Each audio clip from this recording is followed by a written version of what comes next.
expected the second season Ohio would go back on top? We expected the first season. That's how we operate. That's the mentality of our guys. We started it with the national champion with Mark Perry. This is a continuation of that process a year ago.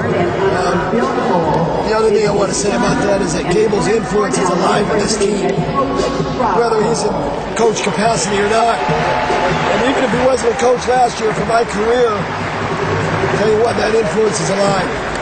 Coach from that, and coach from that philosophy. How much is Dan around the room? He can't stay away from it, but there's certain guidelines that he has to follow. But I'll tell you what, he's everyday conversation.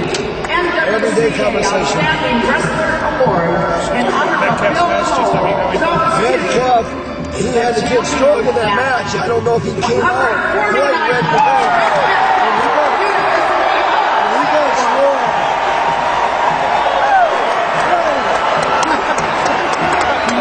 Can you tell us about Mark Perry?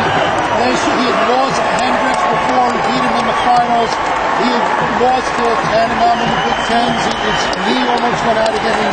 He's a gamer. It's a tribute to Mark Perry, how he turned himself around mentally from the Big Tens here. But really, in the Big Tens, he was protecting that leg, leaving his left leg and wasn't worried about scoring. Now he's worried about scoring. Things happen. He was moving basics there. That wasn't just scoring. You can look at yourself. Good job, Mark Perry. I'm real proud of Mark Perry. I'm proud of how he came back from that surgery.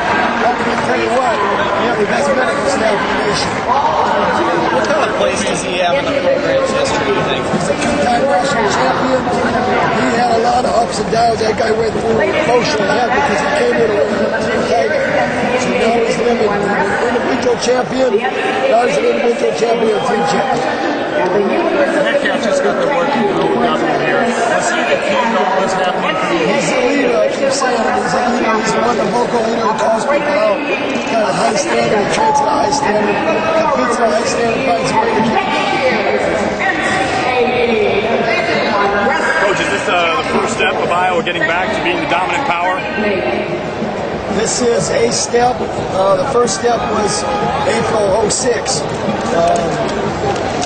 We continue this process. Then we start Monday morning going to class. That's the first thing we got to do. How did you like Metcalf up there on the podium afterwards? He said he's not satisfied even though he's a national champion. Is that how you take the same approach? That doesn't surprise me coming from Metcalf. He's taking it and analyzing right away. Jay Bush was crazy. When people always think, well, after a tournament's done, you start working on next year. But did you guys start working on next year even before tonight was done? I think in our head, you're working on next year 3-4 weeks ago, 6 weeks ago, in your head, especially with our situation. Mark Perry going down with an injury, and you saw what we had at 65. That's a concern. I'll put it out there. Aaron Jansen, Jake Kerr, you got to get tough. Coaching the Hawkeyes back? I've been asked that question a lot. You have to decide that. It's not for me to decide. I feel good about the program.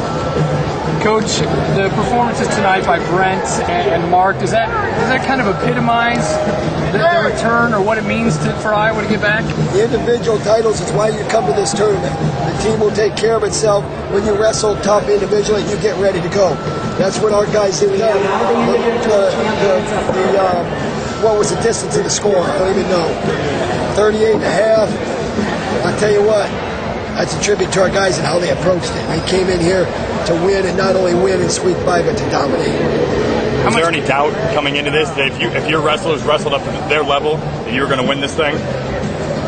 Really, you don't have any doubts. The individuals, you don't go into this saying we're going to win this team title. I have no doubts. It's if Jay Borschel gets ready to wrestle, that's what he looks like.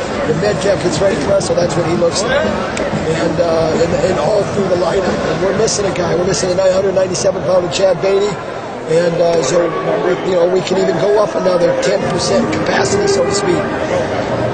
How much courage did Mark show to keep going after his knee popped there in that second period? That's knees popping, no matter. Shoulders popping, necks popping, knees popping. We've all experienced it. Coach, your fans travel pretty well. Our fans?